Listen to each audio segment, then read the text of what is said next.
இந்த நாளில் நம்முடைய பிள்ளைகள் மிக அழகாக வாலிப பிள்ளைகள் பாடினார்கள். இந்து தேச என் ஜனம் ரட்சிப்பில்லாமல் மாடுகின்றார்கள், மறைந்து கொண்டிருக்கின்றார்கள். மிக மனபாரத்தோடு பாடினார்கள்.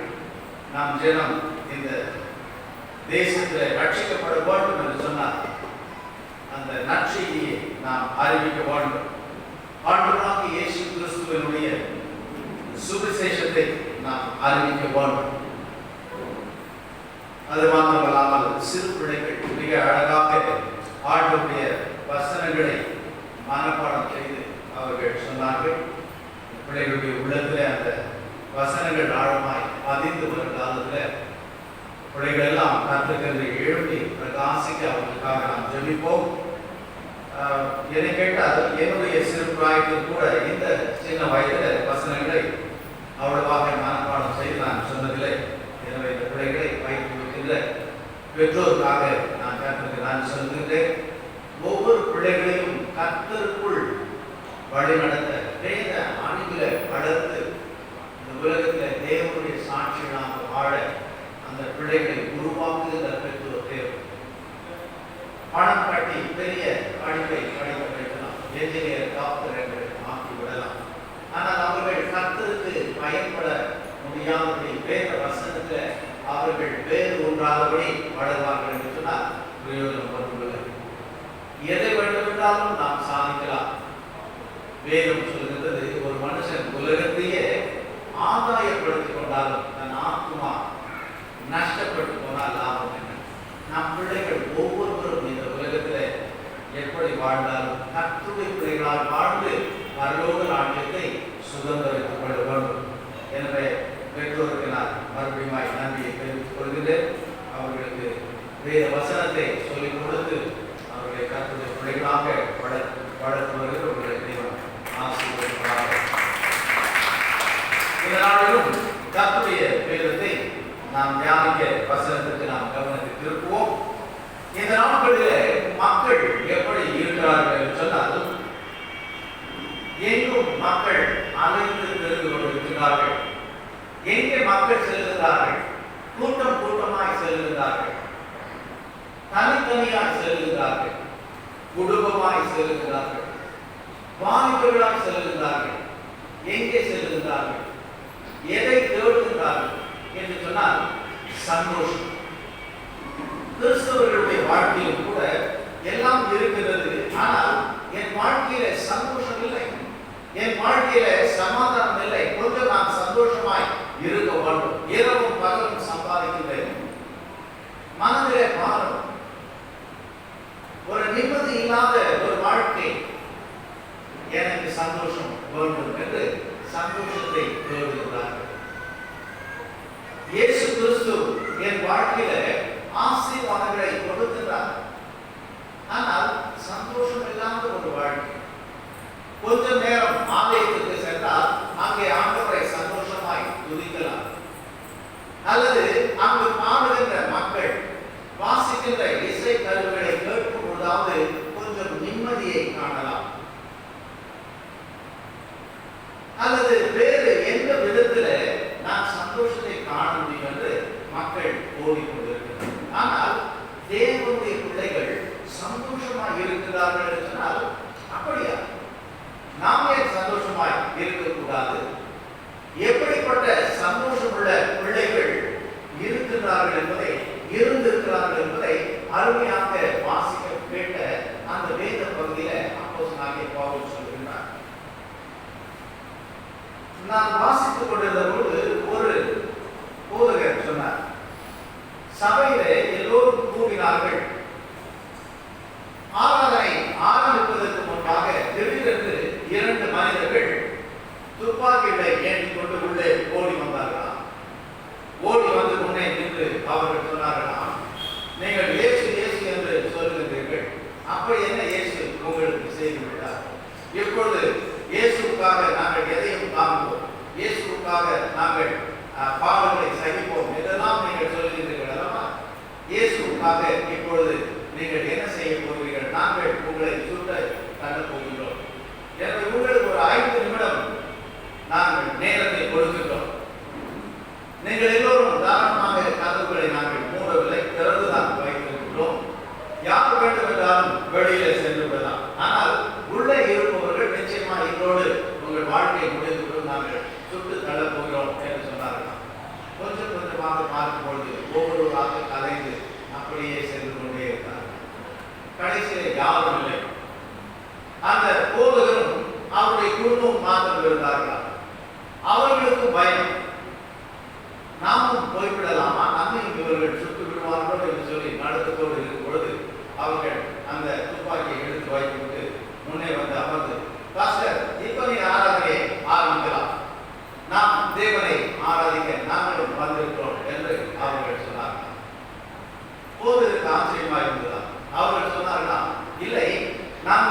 அது வேண்டும் இது வேண்டும் என்று வருகிறவர்கள் இயேசு கிறிஸ்துவுக்காக துன்பத்தை தாங்குகிறவர்கள் சகிக்கிறவர்கள் இவர்கள் இல்லை. பாருங்கள், நாங்கள் துப்பாக்கியை காட்டினாலே இந்த இயேசு எங்களுக்கு வேண்டாம், நாங்கள் ஆராதிக்க வரவில்லை என்று ஓடிவிட்டார்கள். எனவே போலி கிறிஸ்துவர்கள், ஹிப்போக்ரைட்ஸ் எல்லோரும் ஓடிவிட்டார்கள். இப்பொழுது நாம் எல்லோரும் ஆண்டவரை ஆராதிக்கலாம் என்று சொன்னார். நம்முடைய விசுவாசம் எப்படி இருக்கின்றது? நாம் தேவனுடைய பிள்ளைகளாக சந்தோஷமாய் மகிழ்ச்சியாக தேவன் எங்களை ஆசீர்வதித்திருக்கிறார் என்ற அந்த உணர்வுள்ளவர்களாக ஆண்டவரை ஆராதிக்கிறவர்களாக இருக்கிறோம். அந்த ஒரு சந்தோஷம் நமக்கு எப்பொழுது கிடைக்கும்? நாம் வாசித்த வேத பகுதியில் ஒரு கூட்ட மக்களை நாம் பார்க்கின்றோம். 2 கொரிந்தியர் 8ஆம் அதிகாரத்தில் நாம் வாசிக்க கேட்ட அந்த வேத பகுதியில் அந்த வசனத்தை நாம் மறுபடியும் வாசிப்போம். அவர்கள் சந்தோஷமாய் இருந்தார்கள் என்று சொல்லும்போது எப்படி அவர்கள் மாத்திரம் சந்தோஷமாய் இருக்க முடியும்? நாம் சந்தோஷமாய் இருக்க முடியாதா? நமக்கு அந்த சந்தோஷம் கிடைக்காதா என்று நாம் சொல்லலாம்.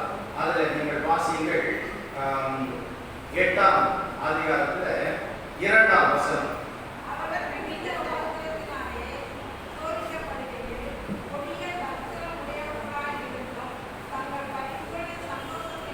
தங்களுடைய பரிபூர்ண சந்தோஷத்தினாலே, இதை நீங்கள் புரிந்து கொள்ள வேண்டும். இந்த மக்களுக்கு சந்தோஷம் இருந்தது. அது எப்படிப்பட்ட ஒரு சந்தோஷம் என்று சொன்னால் கொஞ்ச நேரம் சந்தோஷம் அல்ல. அது எப்படிப்பட்ட சந்தோஷமா? பரிபூர்ணமான நிறைவான முழு சந்தோஷம் அவர்களுக்கு இருக்கிறது. அப்படிப்பட்ட பரிபூர்ண சந்தோஷத்தினால அவர்கள் என்ன செய்தார்கள் என்பதை அப்போஸ்தலனாகிய பவுல் இங்கே நமக்காக எழுதி வைத்திருக்கிறார். வேதாகமத்தில் கர்த்தருடைய பிள்ளைகள் பரிபூர்ண சந்தோஷத்தோடு இருந்தார்கள் என்று நாம் பார்க்கின்றோம். இவர்களுக்கு இந்த பரிபூர்ண சந்தோஷம் எப்படி கிடைத்தது?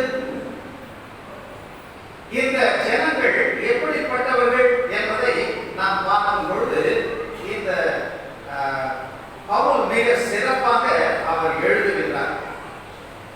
முதலாவது வசனத்தில் நாம் பார்க்கும் பொழுது அவர்களுக்கு 2ஆம் வசனத்தில் நாம் வாசிக்கும் பொழுது இந்த மக்களுக்கு பரிபூர்ண சந்தோஷம் இருந்தது. ஆனால் அவர்களுக்கு என்ன இருந்தது என்பதை சொல்லும் பொழுது முதலாவது அவர்களுக்கு என்ன இருந்தது என்று அப்போஸ்தலனாகிய பவுல் சொல்லுகிறார். அவர்களுக்கு என்ன இருந்ததா? உபத்திரவம் இருந்தது. அவர்கள் உபத்திரவப்படுகின்ற மக்கள். உபத்திரவம் என்றால் என்ன என்று நாம் எல்லோருக்கும் தெரியும் என்று நான் நினைக்கின்றேன்.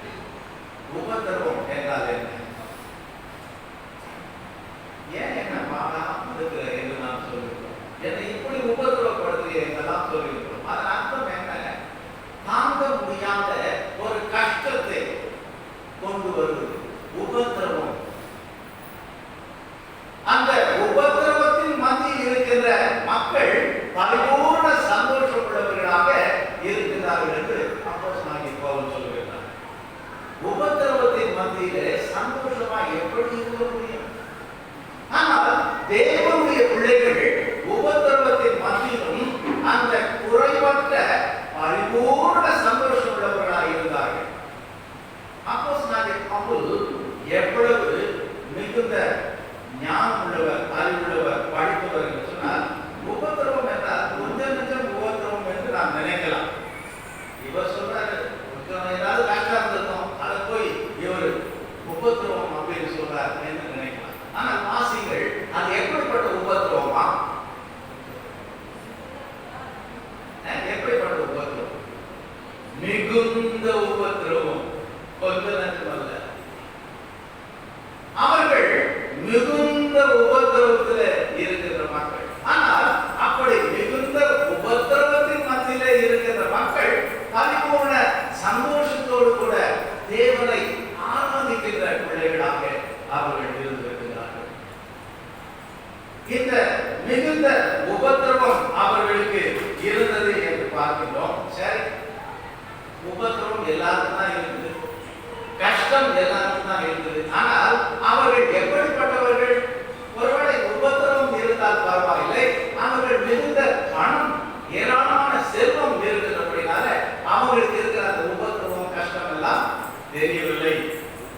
நாம் நினைக்கலாம். ஆனால் அவர் என்ன சொல்லுகிறார், இவர்கள் உபத்திரவப்பட்டதுக்கு மாத்திரமல்ல, அவர்கள் எப்படிப்பட்டவர்களா, தரித்திரர்கள் என்று சொல்லுகிறார்.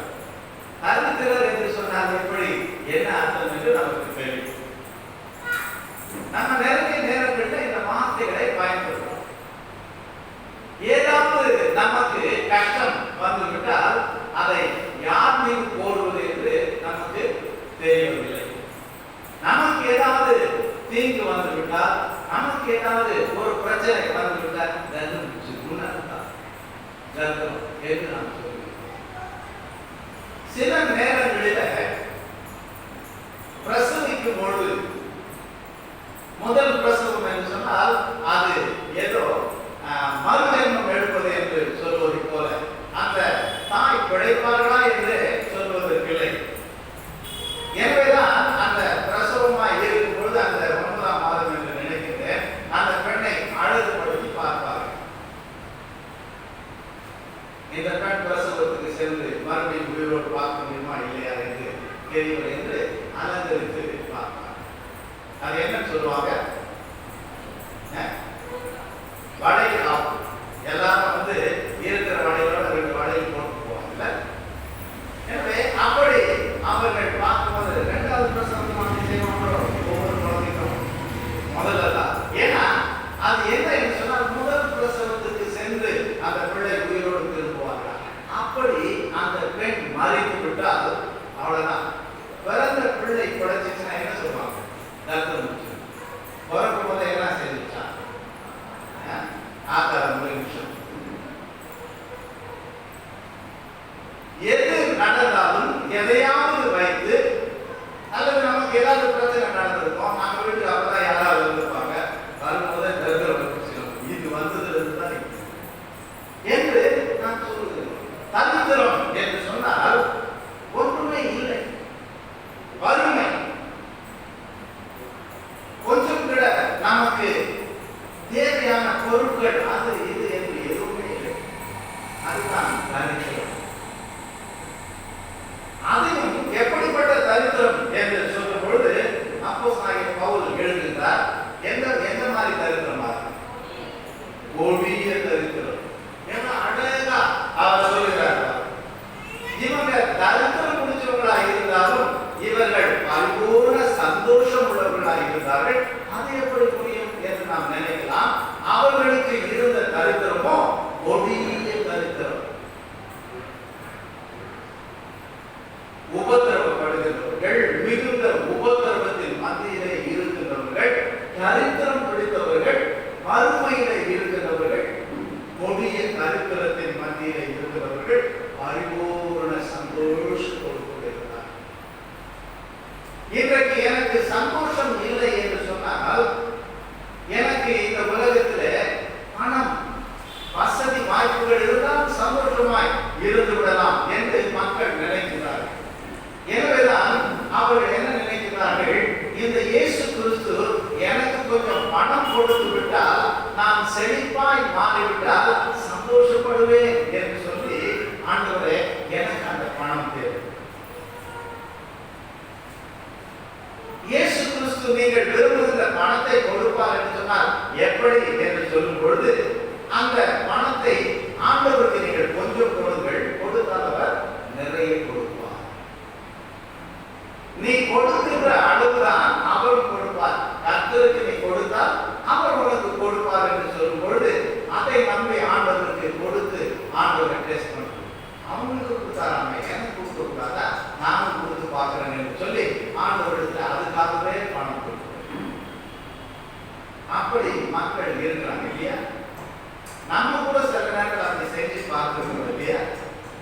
நம்ம கையில பணம் இருக்குது, இந்த பணத்தை வைத்து நாம் எப்படி வளமாய் வாழுவது, அல்லது இந்த பணத்தை எப்படி பெருக்குவது, எங்கேயாவது டெபாசிட் பண்ணா நல்லா இருக்கும், அல்லது கோல்டுல நம்ம இன்வெஸ்ட் பண்ணா நல்லா இருக்கும், அப்படி பல இடங்களை வாங்கி போட்டால் நல்லா இருக்கும் என்று சொல்லி பணத்தை வைத்துக் கொண்டு அதை எப்படி பெருக்குவது என்று மனிதர்கள்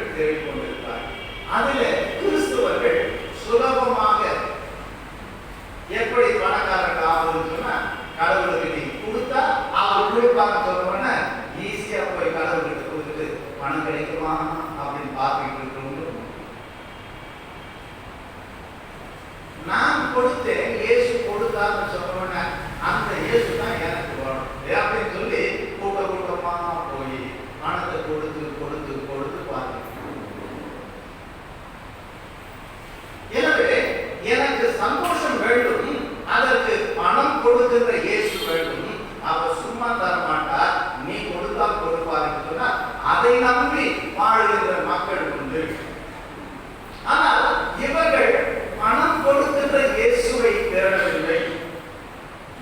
இவர்கள் தரித்திரத்திலே இருக்கிறார்கள், ஒவ்விய தரித்திரத்திலே இருக்கிறார்கள். ஆனால் மிகுந்த பரிபூர்ண சந்தோஷத்தோடு தேவனுடைய சமூகத்தில் வந்து தேவனை ஆராதிக்கிறார்கள்.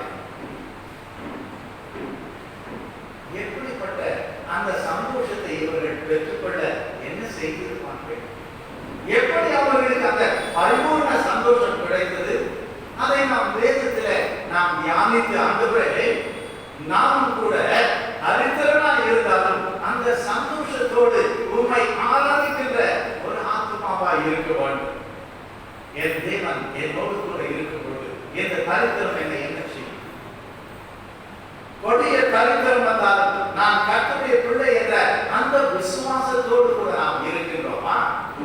பணம் வந்தால் இயேசு இருக்கின்றார், பணம் போய்விட்டால் இயேசுவும் போய்விட்டார். பணம் இருந்தால் கர்த்தர் என் கையை பிடிச்சி நடத்துறாரு, பணம் போயிட்டா கையை விட்டுட்டார். நான் நன்மைகளையே செய்து கொண்டு இருக்கும் பொழுது கர்த்தர் பணம் கொடுத்துட்டே இருப்பாரு. நீ எதனா தப்பு செஞ்சா பணத்தை தான் தூக்கி. எனவே நான் பணக்காரன் ஆக வேண்டும், இயேசுவே நான் என்ன செய்ய வேண்டும் என்றால் பணம் கொடுத்துட்டா போகாது, பரிசுத்தம் எங்கே? எனவே நீ உபவாசித்து ஜெபிக்க வேண்டும் என்று சொன்னால் இவர்கள் என்ன நினைத்துக் கொள்கிறார்கள்? ஓ, நான் தரித்திரனாய் இருப்பதற்கு, ஏழையாக இருப்பதற்கு இதுதான் காரணம். என் வாழ்க்கையில ஏதோ ஒரு பாவம் இருக்கிறது, அதை நான் விட்டுவிட வேண்டும், அதற்கு நான் உபவாச கூட்டத்திற்கு போக வேண்டும் என்று எதற்காக உபவாச கூட்டத்திற்கு போகிறார்கள் என்று சொன்னால் அதற்கும் அடிப்படை காரணம் பணம். அதற்கு என் பாவத்திலிருந்து என்னை மீட்க வேண்டும், நான் பரிசுத்தமாய் வாழ வேண்டும் என்பது அல்ல, பணம் வர வேண்டும், அதற்கு பரிசுத்தம் வேண்டும். நான் இழந்த ஆசீர்வாதத்தை நான் பெற்றுக்கொள்ள வேண்டும். கர்த்தர் என்னை கைவிட்டு விட்டார், அவர் என் கரம் பிடித்தால் செல்வமெல்லாம் வந்துவிடும். நீ இழந்த அந்த ஆசீர்வாதம் இரட்டிப்பாய் வரும் சொன்னா, ஆமா என்னுடைய வீடு எனக்கு போயிடுச்சு, 2 வீடு கிடைக்கும். அந்த பணம், வீடு, இந்த சொத்து, இந்த உலகத்துல ஆசீர்வாதம் வேண்டும் என்ற அந்த ஆசீர்வாதத்தை எண்ணி எண்ணியே கர்த்தரை தேடிக்கொண்டிருக்கிற மக்கள் ஏராளம். ஆனால் இவர்கள் அப்படி அல்ல, தரித்திரம், கொடிய தரித்திரம், ஆனால் கர்த்தரை ஆராதிக்க போகிறார்கள். பரிபூர்ண சந்தோஷத்தோடு கூட இவர்கள் இருக்கிறார்கள். அதற்கு காரணம் இவர்கள் அந்த உபத்திரவத்தின் மத்தியிலே, கொடிய உபத்திரவம், இன்னும் சொல்லப்போனால் அவர்கள் இந்த கஷ்டங்களோடு கூட என்ன செய்கிறார்கள் என்று பார்க்கும் பொழுது அவர்கள் கொடுக்கிறவர்களாக இருக்கிறார்கள். நாம் நினைக்கிறோம் பணக்காரர்கள் தான் கொடுப்பார்கள் என்று சொல்லுவோம். இவர்கள் தரித்திரத்தில் இருக்கிறார்கள், இவர்கள் உபத்திரவத்தின் மத்தியில் இருக்கிறார்கள். இப்படிப்பட்டவர்கள் எப்படி கொடுக்க முடியும்? நாம் நினைக்கிறோம் வளமான காலங்கள் இருந்தால் ஆண்டவருக்கு கொடுக்கலாம், என் பிசினஸ் நன்றாக இருந்தால் ஆண்டவருக்கு கொடுக்கலாம், இந்த கோவிட் லாக்டவுன் இல்லாமல் இருந்தால் ஆண்டவருக்கு கொடுக்கலாம். ஆனால் இந்த பொல்லாத வைரஸ் வந்ததுனால, லாக்டவுன் வந்ததுனால நானே கஷ்டப்படுறேன், ஆண்டவருக்கு இது தெரியாதா, ஏன் நாம் கொடுக்கணும் என்று நாம் எண்ணிக்கொண்டிருக்கலாம். ஆனால் இவர்கள் அப்படி அல்ல. இவர்களுக்கு மிகுந்த அந்த உபத்திரவத்தின் மத்தியிலே, அந்த ஏழ்மையின் மத்தியிலே, கொடிய தரித்திரத்தின் மத்தியிலே இவர்கள் கொடுத்தார்கள் என்று பார்க்கிறோம். எப்படி கொடுக்க முடியும்? அவர்கள் கொடுத்ததை பார்க்கும் பொழுது அவர்கள் எப்படி கொடுத்தார்களாம்? அந்த வசனம்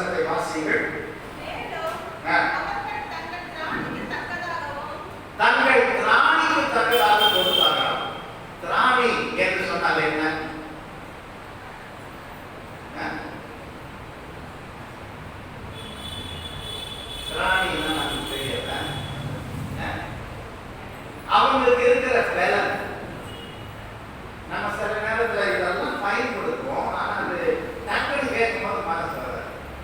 இல்ல நிக்கிறதுக்கே திராணி இல்லை அப்படியெல்லாம் சொல்றோம். ஆனா அந்த திராணி என்று சொல்லும்போது நாம் கேட்கும்போது என்னன்னா பலன், அவங்களுக்கு இருக்கிற அந்த ஸ்ட்ரென்த், அவங்களுக்கு எவ்வளவு கொடுக்க முடியுமோ அந்த பலன், அவங்களுக்கு எவ்வளவு கொடுக்க முடியுமோ அவங்களுக்கு திராணிக்கு தக்கதாக அவனுடைய திராணி, அவனுக்கு எவ்வளவு திராணி இருக்குதோ அதுக்கு ஏற்ற விதத்தில் கொடுத்தார். நம்முடைய திராணிக்கு தக்கதாக தான் நாம் ஆண்டவருக்கு கொடுக்கின்றோம். இவங்களும் அப்படித்தான் திராணிக்கு தக்கதாக கொடுத்தார்கள். ஏனென்றால் அவர்கள் பரிபூர்ண சந்தோஷம் உள்ளவர்களாக இருந்தார்கள். எனவே சந்தோஷமாய் இருக்கிறவர்கள் கர்த்தருக்கென்று எந்த சூழ்நிலையிலும் கொடுக்கின்றவர்களாக இருப்பார்கள். அவர்கள் தங்கள் திராணிக்கு தக்கதாக கொடுப்பார்கள். ஆனால் அப்போஸ்தலனாகிய பவுல் சொல்லுகிறார், திராணிக்கு தக்கதாக மாத்திரமாக கொடுத்தார்கள். வாசிங்கள். அவர்கள் தங்கள் திராணிக்கு மிஞ்சியும் கொடுக்க தாங்களே மனதுள்ளவர்களாக இருந்தார்கள். எங்கள் திராணி எங்களுக்கு தெரியும், ஆனால் அதை விட அதற்கு அதிகமாய் கொடுக்க மனம் இருக்கிறது. அவர்களுக்கு பெரிய மனசு இல்லை. நாங்கள் உபத்திரவத்தின் மத்தியில, தரித்திரத்தின் மத்தியில நாங்கள் கொடுக்கிறோம். எங்களால் இவ்வளவுதான் கொடுக்க முடியுது. ஆனால் இதை விட அதிகமாய் தங்கள் பிராணிக்கு மிஞ்சி கொடுக்கின்ற உள்ளம் அவர்களுக்கு இருந்தது. ஆனால் நாம் சொல்லுவதை போல உள்ளம் இருப்பவர்களுக்கு கொடுப்பதற்கு இல்லாமல் இருக்கலாம், இருப்பவர்களுக்கு கொடுக்க உள்ளம் இல்லாமல் இருப்பதை நாம் அறிந்திருக்கின்றோம். எனவே இந்த நாளிலே நாம் பார்க்கும் பொழுது இந்த மக்கள் திராணிக்கு மிஞ்சி கொடுத்தார்கள் என்று பார்க்கின்றோம். ஏனென்றால் அதற்கு காரணம் அவர்கள் உள்ளத்தில் பரிபூரண சந்தோஷம் இருந்தது. சந்தோஷம் இல்லாதவர்கள் இப்படி கொடுக்க முடியாது. சந்தோஷம் இல்லாமல் இருப்பவர்களுக்கு அப்படிப்பட்ட உள்ளமும் இருக்காது. உபத்திரவத்தின் மத்தியிலே சந்தோஷம், வறுமையின் மத்தியிலே சந்தோஷம், அது மிகுந்த ஒரு உபத்திரவம், கொடிய உபத்திரவம், இப்படியெல்லாம் பார்க்கிறோம். ஆனால் அப்படி அவர்கள் இருக்கும் பொழுது அவர்கள் எப்படி கொடுத்தார்கள் என்று சொன்னால் உதாரத்துவமாய் கொடுத்தார்கள் என்று நாம் பார்க்கிறோம். அப்படி நாம் பார்க்கும் பொழுது அவர்கள் எப்படி கொடுத்தார்கள் அதை வாசிங்கள்.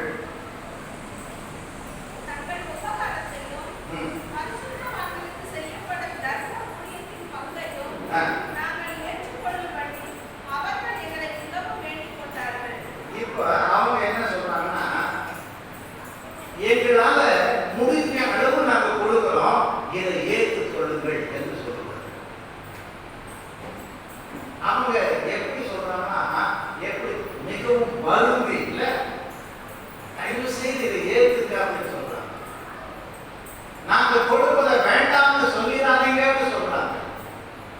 ஒருவேளை இவ்வளவு உபத்திரவம், கஷ்டம், வறுமையில இருக்கிற இவங்க கிட்ட வாங்குறதுக்கு கூட அந்த ஊழியக்காரர்களுக்கு மனநிலை போல இருக்கு.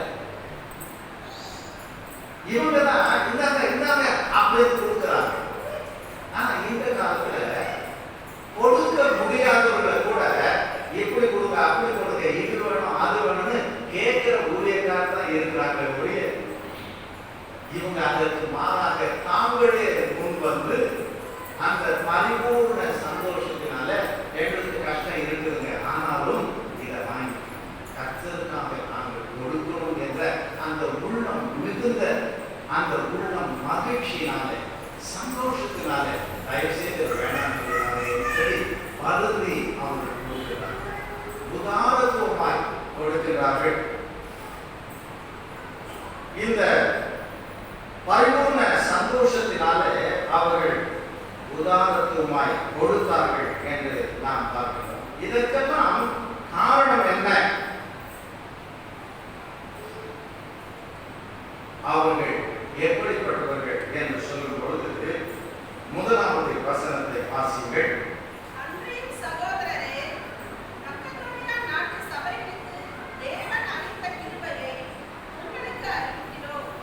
இங்குதான் அப்போஸ்தலனாகிய பவுல் சொல்கிறார், இந்த மக்கள் எப்படி பரிபூர்ண சந்தோஷத்தோடு கூட இவர்கள் இதையெல்லாம் செய்கிறார்கள் என்று சொன்னால் அதற்கு ஒரு காரணம் உண்டு.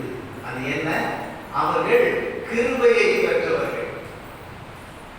இந்த கிருபையை அவர்கள் பெற்றிருக்கிறார்கள். அது எப்படிப்பட்ட கிருபை? தேவன் அருளின கிருபை.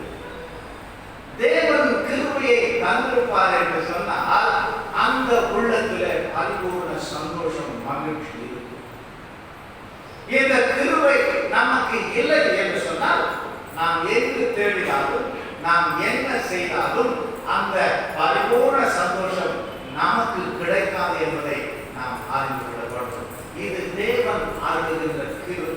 ஆண்டவரே எனக்கு கிருபை வேண்டும் என்று சொல்லி அதற்கு நாம் பணம் கொடுத்து அந்த கிருபையை வாங்க முடியாது. இந்த கிருபை நமக்கு வேண்டும் என்றால் அது தேவன் நமக்கு அருளுகின்ற கிருபை. அந்த கிருபையை பெற்ற மக்கள் தான் இப்படி பரிபூர்ண சந்தோஷத்தினாலே அவர்கள் தங்கள் பிராணிக்கு தக்கதாகவும் பிராணிக்கு மிஞ்சியும் கொடுக்கிறார்கள் என்று நான் பார்க்கிறேன். இந்த தேவ கிருபையை பெற்ற மக்கள் யார் என்று சொன்னால் அதைதான் எபேசியருக்கு எழுதின 2ஆம் நிருபத்தில் 8ஆம் வசனத்திலிருந்து அப்போஸ்தலனாகிய பவுல் சொல்கிறார், கிருபை இருக்கும் என்று சொன்னால் அந்த கிருபையினாலே விசுவாசம் நமக்கு கிடைக்கிறது. அந்த விசுவாசம் நமக்கு கிடைக்கும் என்று சொன்னால் கிருபையினாலே விசுவாசத்தை கொண்டு ரட்சிக்கப்பட்டீர்கள். எனவே ரட்சிக்கப்பட்ட பிள்ளைகள் எப்பொழுதும் பரிபூர்ண சந்தோஷத்தோடு கூட இருப்பார்கள். அவர்களுக்கு எத்தனை வறுமை வந்தாலும் அந்த ரட்சிப்பின் அனுபவம் அவர்களுக்கு இருக்கிறபடினாலே நான் ரட்சிக்கப்பட்டிருக்கின்றேன், இந்த தேவன் எனக்கு இந்த கிருபையை தந்திருக்கிறார், இந்த கிருபையினாலே நான் தேவனுடைய ரட்சிப்பை பெற்றிருக்கின்றேன், பரலோக ராஜ்யத்தின் சொந்தக்காரன் நான், தேவன் தந்த அந்த கிருபையினாலே நான் வாழ்கிறேன். தேவ கிருபை நமக்கு கிடைத்திருக்கும் என்று சொன்னார். நமக்கு யாரும் சொல்லித்தர தேவையில்லை. கொடுங்கள் கொடுங்கள் என்று கேட்க தேவையில்லை. என் ஆண்டவர் எனக்காக தன் ஜீவனை கொடுத்திருக்கிறார். எனக்காக தேவன் பாடுகளை ஏற்றுக் கொண்டிருக்கிறார். அன்னையே எனக்காக தந்த தேவனுக்கு நான் எதை இல்லை என்று சொல்கிறேன். நான் ஆண்டவருக்கு சொந்தமாக, எனக்கு உள்ளதெல்லாம் என் ஆண்டவருக்கு சொந்தம். அவர்தான் எனக்கு கொடுத்திருக்கிறார். அந்த தேவனுக்கு கொடுப்பதில் எனக்கு என்ன கஷ்டம் இருக்கு?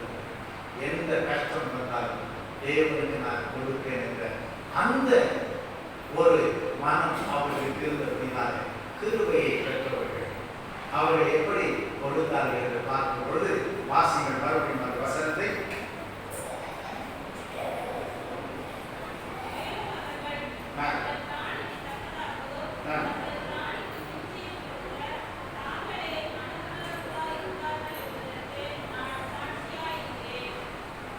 அடுத்தது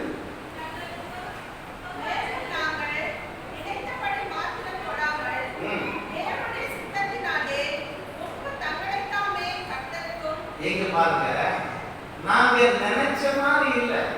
இவங்க நினைச்சிருக்கலாம் இவர்கள் உபத்திரவப்படுகின்ற ஜனங்கள், இவர்கள் தகுந்தவர்களாக இருக்கிறார்கள், என்னென்ன கொடுக்க போறாங்க என்று அவர்கள் நினைத்திருப்பார்கள். நாங்கள் நினைத்தபடி அவர்கள் கொடுக்காமல் அவர்கள் என்ன செஞ்சாங்கன்னா, முதலாவது தேவனுக்கு தங்களை கொடுத்திருக்கிறார்கள். நாங்கள் இயேசுவுக்கு சொந்தம் என்று அவர்கள் தங்களை ஆண்டவருக்கு ஒப்பு கொடுத்தவர்கள். நாம் அல்ல, கிறிஸ்துவே என்னில் ஜீவிக்கிறார் என்று சொல்லுகின்ற பிள்ளைகள். நாங்கள் ஆண்டவருக்கு சொந்தமானவர்கள், நாங்கள் எங்களை ஆண்டவருக்கு கொடுத்து விடுகிறோம் என்று தங்களையே முதலாவது தேவனுக்கு ஒப்பு கொடுத்தார்கள். அது மாத்திரமல்லாமல் அடுத்ததாக எங்களுக்கும் தங்களை அவர்கள் ஒப்பு கொடுத்திருக்கிறார்கள். நாம் வாழ்வது என் ஆண்டவருக்காக. என் ஆண்டவர் எனக்கு நல்லவர். அவர் என்னை ரட்சித்திருக்கிறார். அவர் என்னை மீட்டெடுத்திருக்கிறார். அவருடைய பிள்ளையாய் வாழ தேவன் என்னை தெரிந்து கொண்டார். அவருடைய பணி செய்வதற்காக, அவர் ராஜ்யத்தை கட்டுவதற்காக, அவருடைய பிள்ளையாய் வாழ்வதற்காக, அவரை துதிப்பதற்காக, அவரை ஸ்தோத்தரிப்பதற்காக, அவரை நாம் மகிமைப்படுத்துவதற்காக தேவன் நம்மை தெரிந்து கொண்டிருக்கிறார்.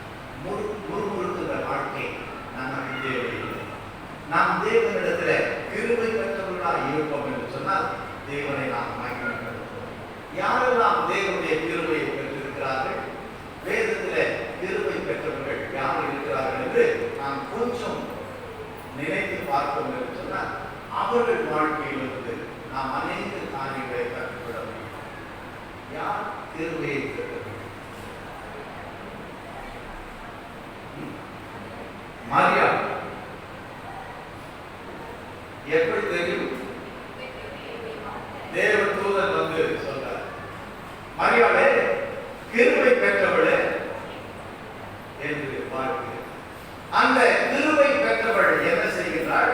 இதோ நான் ஆண்டவருக்கு அடிமை என்று தன்னை ஒப்புக் கொடுக்கிறாள். எந்த பெண் அப்படி ஆண்டவருக்கு நான் ஒரு அடிமை என்று ஒப்புக் கொடுக்க முடியும்? தேவ தூதன் வந்து சொல்லுவது கிருபை பெற்றவளே என்று சொல்லும் பொழுது, ஆஹா, எனக்கு தேவனுடைய கிருபை வந்துவிட்டது, எனவே எனக்கு இனிமே இந்த உலகத்தில் பிரச்சனையே இல்லை, தேவ கிருபை எனக்கு கிடைச்சா நான் எப்படி வாழ்வேன் என்று நாம் சொல்லலாம். ஐயோ, எனக்கு தேவன் அந்த கிருபையை அருள வேண்டுமே என்று சொல்லலாம். ஆனால் தேவ தூதன் சொல்லுகிறார், கிருபை பெற்றவளே வாழ்க்கை என்று வாழ்க்கை சொல்றாரு, நீ கர்ப்பவதியாகி ஒரு குழந்தையை பெறுகிறாய். எப்படி ஆண்டவரே, இன்னும் நான் திருமணம் செய்யவில்லை, இப்பதான் எனக்கு திருமணம் ஆகப் போகிறது, எனக்கு நிச்சயம் செய்திருக்கிறார்கள், எப்ப திருமணம் என்று தெரியவில்லை. ஆனால் திருமணத்திற்கு முன்பாகவே அவள் அந்த கனவுகளோடு கூட எனக்கு திருமண வாழ்க்கை கிடைத்து விட்டது, எனக்கு நிச்சயிக்கப்பட்டவர் எப்படி என்று சொல்லி அதை எண்ணி கனவு கொண்டு கொண்டிருப்பாள். ஆனால் கனவுகள் சிதறும்படிக்காக கிருபை பெற்றவருடைய வாழ்க்கை, நீ திருமணத்திற்கு முன்பாகவே குழந்தையை தாங்கி ஒரு ஆண் மகனை பெற்றெடுப்பாய் என்று சொல்லும் பொழுது யார் ஒத்துக்கொள்ளும்? நம்புவாங்களா? இல்லை. என்னை தேவன் அவருடைய கிருபையினால என்னை பயன்படுத்துகிறார். தேவன் தான் இந்த குழந்தைக்கு தகப்பன், அல்லது தேவனால் தான் நான் கருவுற்று இருக்கிறேன் என்று சொன்னால் யாராவது நம்புவார்களா? அது மட்டுமல்ல, அந்த கணவன் முதல்ல நம்புவாரா? நிச்சயமாக இருக்கிறதுல அவர் நம்புவாரா? அவர் நல்லவர். அவர் பத்தி வேதத்தில் சொல்லி இருக்குது. என்ன சொல்லி இருக்குது? அவர் யாரு? அவர் நீதிமான். அந்த நீதிமான் ஏற்றுப்பாரா? ஐயா, நீங்க தான் நீதிமான் ஆயிட்டு என் கனவுல வந்து இந்த மாதிரி தூதன் சொன்னாரு, நான் இப்பொழுது கருவுற்று இருக்கிறேன் அப்படின்னு சொன்னா, ஓ அப்படியா, கடவுள் வந்து கனவுல தூதன் வந்து சொன்னாரா, சரி நான் உன்னை ஏற்றுக்கிறேன்னு சொல்லுவாரா? அவர் ஏற்கனவே அங்க போட்டார். அவர் நீதிமானா இருந்தாலும் அவர் என்ன செய்யறாரு? வேண்டாண்டா இந்த பொண்ணு யார் நம்புறது இல்லை.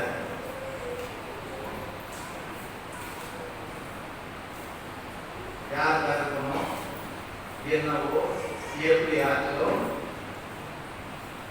எனக்கு வந்து பாச்சா பத்தியா நல்ல வேலை கல்யாணத்துக்கு முன்னாடியே தெரிஞ்சிச்சு நினைச்சிருப்பாரு. தெரியாம கல்யாணம் பண்ணியிருந்தா எனக்கு என்ன இருக்குமோ நினைச்சிருப்பாரு. சரி, இவளை பழி வாங்கணும்னு சொல்லி இவளை வந்து அவர் காட்டி கொடுத்துருந்தா என்ன ஆகும்? கல் எடுத்து கொண்டு இருப்பாங்க. ஓ, திருமணத்துக்கு முன்பாக நீ விபச்சாரம் செஞ்சுட்ட, அது மாத்திரமா நிச்சயம் ஆயிருக்கும் போது இந்த மாதிரி காரியத்தை செய்யலாம் அப்படின்னு எல்லாம் கேட்டுப்பாங்க. அது மாத்திரம் யார் காரணம்? யார் காரணம்? எங்க போச்சு, வாழ்க்கையே போச்சு. ஆனால் நம்முடைய அடிமை என்று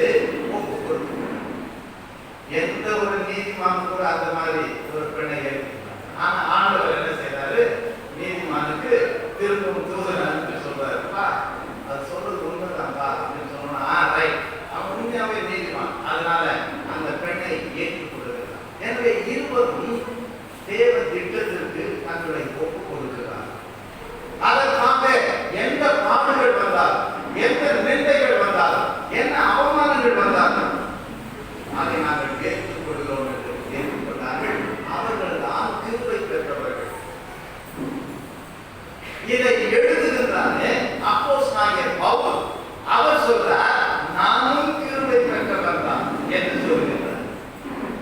அவர் என்ன சொல்கிறார்? நான் உயிரோடு வாழ்வதே தேவனுடைய கிருபை தான். அந்த வசனத்தை சொல்லிட்டு பார்க்கலாம். நாம் நிற்பதும் நிர்மூலமாகாததும் தேவனுடைய சுத்த கிருபை. யார் சொல்லுங்க? அவர் சொல்லுவார்கள், நான் சொல்ல முடியாது சொல்லிட்டேன். யாருமே சொல்ல முடியும், நான் நிர்மூலமாகாது. இந்த கொரோனா வைரஸ் வந்ததில்ல, வந்தாலும் நான் நிர்மூலமாகாதது தேவனுடைய சுத்த கிருபை. எனக்கு வைரஸ் வரல, நான் எப்படி சொல்றேன்? தமிழ் சரியா சொல்லலாம், வந்துச்சு அவருக்கு, போயிட்டு அவர் வீட்டு. நம்ம டைட்டஸ் சக்திவே சொல்லலாம், அவருக்கு போனாரு, போன இடத்துல 7 பேர் 3 நாள்ல ரைட் லெஃப்ட் வருது போகுது என்கிறது என்ன டாக்டர் என்ன கொண்டு அதே கதின்னு சொல்லிட்டு விட்டு. அப்படிப்பட்டவர்கள் சொல்லலாம், நான் நிற்பதும் நிர்மூலமாகாததும் தேவனுடைய சுத்தத்தில். நாம சொல்ல முடியாது இல்லையா? இன்னொரு முறை கை தூக்கி பார்க்கலாம். நான் உயிரோடு இருப்பது தேவனுடைய சுத்தத்தில்.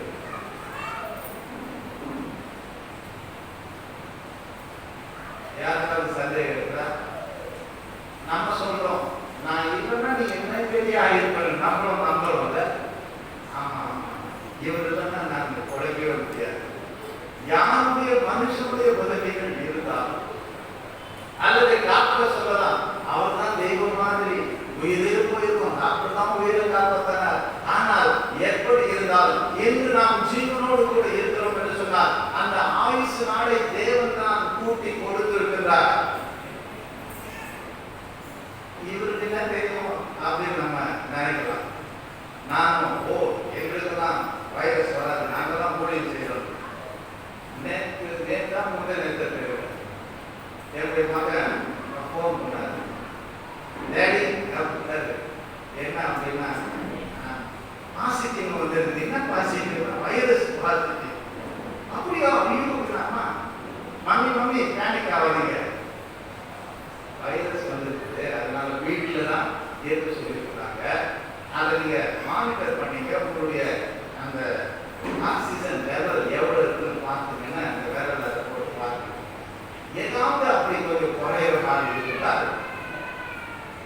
அப்படி அந்த பிரீத்திங் ஏதாவது ப்ராப்ளம் அப்படின்னு சொன்னா சொல்லுங்க, நாங்கள் உடனே வந்து அட்டன் பண்ணுவோம் அப்படின்னு சொல்லிட்டாங்க. அப்போ எங்க போவோம் மனைவினா அப்படி மனைவி எங்க மதர் சொல்லுது, அவங்க அன்னைக்கிட்ட என்ன அவங்களுக்கு போய் உட்காந்துருங்க, அவங்களுக்கு தான் வைரஸ் சொல்றாங்க, கீழே இறங்கி போடுங்க அப்படின்னு. இல்லை அவன் தான் என் கார்த்திகை அமைதி விட்டுட்டு இருக்கிறார். நேற்று ஃபோன் பண்ணி, அங்கிள் எனக்கும் பாசிட்டிவ், 2 பேருக்கு இப்போ வைரஸ்னால பாதிக்கப்பட்டு 2 பேரும் இப்போ வீட்டில் இருக்காங்க. தயவு செய்து அவர்களுக்காக செல்லிக்க முடியாது. இது விளையாட்டு காரியமாக ஆனால் கத்த அவர்கள் தான் நம்மளால ஒன்றும் செய்ய முடியும். போன வாரத்தில் ரஞ்சித் என்று சொல்லக்கூடிய 62 வயது நிரம்பிய மனுஷன் வைரஸ் வந்தது. 15 லட்சத்துக்கும் மேலாக செலவு பண்ணாங்க, ஆனால் காப்பாற்ற முடியவில்லை, மறுக்கிறார். இப்படி எத்தனையோ பேர் எவ்வளவு பணம் இருந்தாலும் முடியவில்லை. கர்த்தர் நம்மை காப்பாற்ற. தயவு செய்து என்னுடைய மகனுக்காக அவர்களுக்காக எடுத்துக் கொள்ளுங்கள். கர்த்தர் கிருபையாய் அவர்களுக்கு அந்த வைரஸிலிருந்து மீண்டு வர நிச்சயமாய் உதவி செய்வார் என்று நாங்கள் விசுவாசிக்கிறோம். இந்த பகுதியில் அறிவுள்ள சந்தோஷம் நாம் ஒவ்வொருவருக்கும் வேண்டும் என்று சொன்னால் தேவனுடைய கிருபை போதுமாக. அந்த கிருபை இல்லை என்று சொன்னால் நாம் ரட்சிக்கப்பட முடியாது. நாம் கிருபையை பெற்ற மக்கள். இன்றைக்கு அப்போஸ்தலனாகிய பவுல் சொன்னதை போல அல்லது யோபு சொன்னதை போல என் மாம்சம் வேண்டும் என்றால் அழுகி போய்விடலாம், ஆனால் என் கண்களினால் என் தேவனை நான் காண முடியும். என் வாழ்க்கையில நான் எல்லாவற்றையும் இழந்து போவேன். என் சொத்து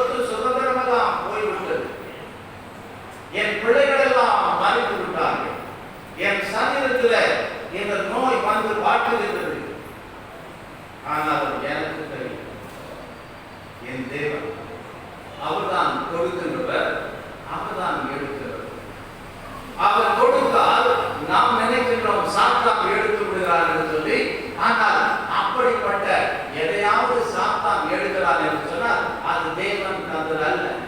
தேவன் கொடுக்கிறார் என்று சொன்னால் அவர் கொடுப்பதை ஒருவரும் எடுக்கவே முடியாது. அவர் கொடுக்காததை எவருமே பெற்றுக்கொள்ள முடியாது. ஆனால் சாத்தான் சொல்லலாம், உனக்கு தேவன் கொடுத்து விட்டார் என்று சொல்லி. ஆனால் தேவன் கொடுப்பார், அதோடு அவர் வேதனையை கூட்டுவதில்லை என்று பார்க்கிறோம். தேவன் ஒரு கதவை கூட்டினால் அதை யாரும் திறக்க முடியாது. ஒருவரும் திறக்கக்கூடாதவரை கூட்டுகிற தேவன் அவர். அவர் திறந்தால் அந்த கதவை ஒருவரும் பூட்ட முடியாது. ஒருவரும் பூட்டக்கூடாதவரை திறக்கிற தேவன் அவர். அவர்தான் கொடுக்கிறவர், அவர்தான் எடுக்கிறவர். சாத்தான் எடுத்தாலும் அவன் தேவனுடைய அனுமதி இல்லாமல் அவன் ஒன்றையும் நமக்கு செய்துவிட முடியாது. எனவே அந்த தேவன் நம்மை நம்முடைய ரத்தத்தை சிந்தி மீட்டெடுத்த தேவன், கிருபையினாலே நம்மை ரட்சித்த தேவன். அவர் கைவிடாத தேவன், ஒருவரும் கைவிடுவது. நாம் நினைக்கலாம், எனக்கு பணம் வந்துவிட்டது, தேவன் ஆசீர்வதித்து விட்டார். பணம் போய்விட்டால் தேவன் என்னை ஆசீர்வதித்துவிடவில்லை. 23ஆம் சங்கீதத்தில் தாவீது சொல்லுகின்ற வசனத்தை நினைத்துக் கொள்ள, நான் ராஜாவாக வாழ்ந்த பொழுது தேவன் என்னோடு கூட இருந்தார். இப்பொழுது நான் ராஜாவல்ல, என்னுடைய சிம்மாசனம் பறிப்போனது. என் பிள்ளைகள் என்னை கொல்ல தேடுகிறார்கள். ராஜா என்னை கொல்ல தேடுகிறார். மரணம் என்னை தொடர்கிறது. நான் உச்சியிலே இருந்து கீழே பள்ளத்தாக்கிலே தள்ளப்பட்டேன். இது மரணத்தின் பள்ளத்தாக்கு. மரண இருளின் பள்ளத்தாக்கிலே நடந்தாலும் எந்த ஒரு பல்லாக்குக்கு நான் பயப்பட மாட்டேன். ஏனென்றால் தேவனே என்னோடு கூட இருக்கிறது. நம்முடைய வியாதியின் படுக்கையில தேவன் நம்மோடு கூட இருக்கிறார். நம்முடைய தகுதிரத்தை மத்தியில தேவன் நம்மோடு கூட இருக்கிறார். நம்முடைய உபத்திரவத்தின் மத்தியில தேவன் நம்மோடு கூட இருக்கிறார். இதுதான் வேதம் சொல்லுகிற சத்தியம். அதைத்தான் இந்த மக்களுடைய மக்கள் விசுவாசித்தார்கள். எனவே உபத்திரவம் வரட்டும், வேதனை வரட்டும், அது மிகுந்த வேதனையா கொடிய தரித்திரமா இருந்தாலும் நாங்கள் கர்த்தருக்கு என்று கொடுப்போம், கர்த்தருக்கு என்று வாழ்வோம், எங்களை தேவனுக்கு என்று நாம் அர்ப்பணித்திருக்கிறோம். ஆகையால் நம்முடைய வாலிப பிள்ளைகள் பாடினார், என் ஜனம் எங்கு தேசம் என் ஜனம் ரட்சிப்பின்றி மாறுவோம். அதற்காக நாம் என்ன செய்ய வேண்டும்? அருமையான பெற்றோர் பிள்ளைகளுக்கு வசனத்தை சொல்லி கொடுத்திருக்கிறேன். வாலிப பிள்ளைகள் ஊழியத்துக்கு செல்ல அனுமதிக்கிறீர்கள். எத்தனை ஆசீர்வாதம்! கர்த்தர் நம்மை பயன்படுத்துகிறார். நமக்கு ஒருவரை பணம் இல்லாமல் இருக்கலாம், ஒருவரை படிப்பு இல்லாமல் இருக்கலாம், ஒரு சின்ன வேலையாக இருக்கலாம். ஆனால் தேவன் மற்றவர்களை காட்டிலும் நம்மை நேசித்து தன் ஜீவனை நமக்காய் தந்த தேவன் நம்முடைய பிள்ளைகளாய் நம்மை மாற்றி இருக்கிற தேவன் ஒருபோதும் நம்மை கைவிடாது. அந்த தேவனை ஆண்டவரை கைவிட்டார் என்று நான் ஒருபோதும் சொல்ல மாட்டேன். அவர் என்னோடு கூட இருக்கிறார் என்ற அந்த ஒரு உற்சாகத்தோடு கூட கர்த்தரை துதிக்கின்ற பிள்ளைகளாக வாழ கர்த்தர் நமக்கு உதவி. இன்னும் எத்தனை பேர் கிருபை பெற்றுள்ளது? வேதத்தை நீங்கள் வாசிப்பீர்கள். தேவ கிருபை அதுதான் என்னை தாங்குகிறது. தேவ கிருபை என்னோடு கூட இருக்கிறது. கிருபை போதுமானது என்று சொல்லுகின்ற மனிதர்களை நாம் கிருபையை பெற்றவர்கள், நாம் ரட்சிக்கப்பட்டவர்கள். தேவன் நம்மோடு கூட இருக்கிறார். யாருக்காவது சந்தேகம் இருக்கிறதா? தேவன் எங்கே என்று இன்னும் நாங்கள் தேடப்போகிறோம் என்று சொல்லுகின்றார். எங்கள் உள்ளத்தில் தேவன் இல்லை என்று சொல்லப் போகிறீர்களா? எங்கள் வீட்டிலே இல்லத்திலே தேவன் இல்லை என்று சொல்லப் போகிறீர்களா? இந்த சர்ச்சில் கூட தேவன் இல்லை என்று சொல்லப் போகிறீர்களா? நான் தெய்வத்தை காட்டுகிறேன், இயேசுவை காட்டுகிறேன் என்று சொன்னால் அங்கு தேடி ஓடப் போகிறேன். எத்தனை சொன்னார்? ஆண்டவர் சொன்னார், பாவியே நீ பாவி என்றால் நான் உன்னை நேசிக்கிறேன், நீ என் பிள்ளை, நான் உன்னோடு இருக்கிறேன் என்று சொல்லுகிறேன். ஆனால் நான் இல்லையாக நீரை இங்கே தேடும் அந்த நல்ல மெய்ப்பனல்ல, நாங்கள் தான் தேடி கொண்டிருக்கிறோம் என்று சொல்லி தேடி தேடி தேடி தேடி அவரை கண்டுபிடிக்காமல் மதிக்கின்ற கூட்டம். அதே போல நாம் ஆண்டவரை இன்னும் தேடி ஓடிக்கொண்டிருக்கிறோம். எங்கே தேடுவோம்? எங்கே தேடுவோம்? தேவன் நம்மை தேடி வந்தவர் நம்மை மீட்டெடுத்தார். சொல்லுவோமா? நான் கிருபையை பெற்றேன், நான் ரட்சிக்கப்பட்டேன், தேவன் என்னோடு கூட இருக்கிறார். எத்தனை சொல்ல முடியும்? எத்தனை நம்ம வைரஸ் அந்த படுக்கையில போயிட்டு வந்தோம், கர்த்தர் தேவத்தை கேட்டார். என் மனம் பாரப்பட்டது, என் உள்ளம் வேதனை. ஆனால் கர்த்தர் என்னை கேட்டார், எனக்கு ஒரு மீட்பை தந்தார், எனக்கு அவர் உதவி செய்தார். நான் ஜெபிக்கிறோம், ஆண்டவரே இந்த கஷ்டத்திலிருந்து நீதான் விடுவிக்க முடியும். யாரிடத்தில் செல்ல வேண்டும்? கர்த்தர் நமக்கு உதவி செய்யலையா? இதுவரைக்கும் இயேசு எனக்கு ஒரு நன்மை செய்யணும் யாராவது கை? நமக்கு எவ்வளவு தேவன் நன்மைகளை செய்திருக்கிறார். எனக்கு அந்த தேவன் என்னை ரட்சித்திருக்கிறார், நான் கிருபையை பெற்றுவேன் என்ற அந்த உணர்வோடு கூட நான் ஏழையாக இருக்கலாம், நான் வெறுமையாக இருக்கலாம், என்னை மற்றவர்கள் வெறுத்து ஒதுக்கலாம், என்னை மற்றவர்கள் கேட்டு பேசலாம். ஆனால் நான் வெளியேற பெற்றவர், ஆண்டவர் என்னை பெறுகின்றார். நான் ரட்சிக்கப்பட்ட தேவனுடைய பிள்ளையா, அவருக்காய் வாழ்வேன் என்று நான் ஒப்புக் கொடுத்தோமா? கண்களை கற்றை நோக்கி